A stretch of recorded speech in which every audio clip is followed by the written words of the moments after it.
బయలెల్లే కుర్రాడు bus స్టాపులో pose చూడు, cell సేత పట్టుకొని స్టిల్లు కొడుతూ వాడు అమ్మాయిలెంట పడతాడు. మార్నిసు సినిమాకు రమ్మంటూ వాడు సెల్లులో మెసేజులే పంపుతాడు. అయ్యో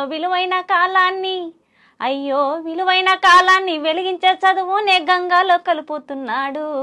వీన్ని నమ్మి చదివించేటి కన్నుల ఆశల్ని కృంగాలో తొక్కుతున్నాడు. ఆలకించండి రా రింగుటోను, భలే సౌకర్యం ఉన్న సెల్ ఫోను, వాడే తీరు మాత్రం మారితేను మన బ్రతుకు హరిచంద్ర కాటిసీను.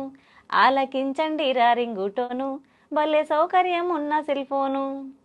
బైకు మీద వెళ్తాడు బలి జోరుగా ఒకడు, రోడ్డు మీద స్పీడు చూడు, దారి మధ్యలో నా సెల్ ఫోను కాలొస్తే మెల్లిరిగా సెల్లు పెడతాడు. సెల్ ఫోను స్విచ్ అయినా ఆపేసుకోడు, పక్కన బైక్ ఆపి మాట్లాడుకోడు. వీడు ఎక్సులేటర్ పెంచి ఎదురొచ్చే లారీకే ప్రాణాన్ని బలికొంటాడు. వీడు కట్టుకున్న దాని పసుపు కుంకుమ చెడిపి ముండ మోపిగా మారుస్తాడు.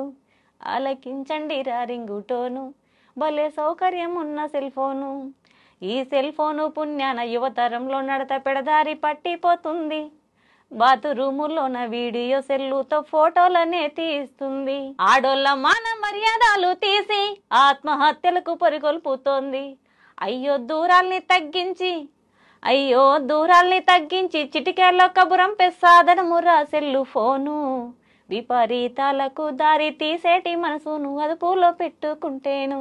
ఆలకించండి రా రింగుటోను, భలే సౌకర్యం ఉన్న సెల్ ఫోను. వాడే తీరు మాత్రం మారితేను మన బ్రతుకు హరిచంద్ర కాటిసీను. ఆలకించండి రా రింగుటోను, భలే సౌకర్యం ఉన్న సెల్ ఫోను.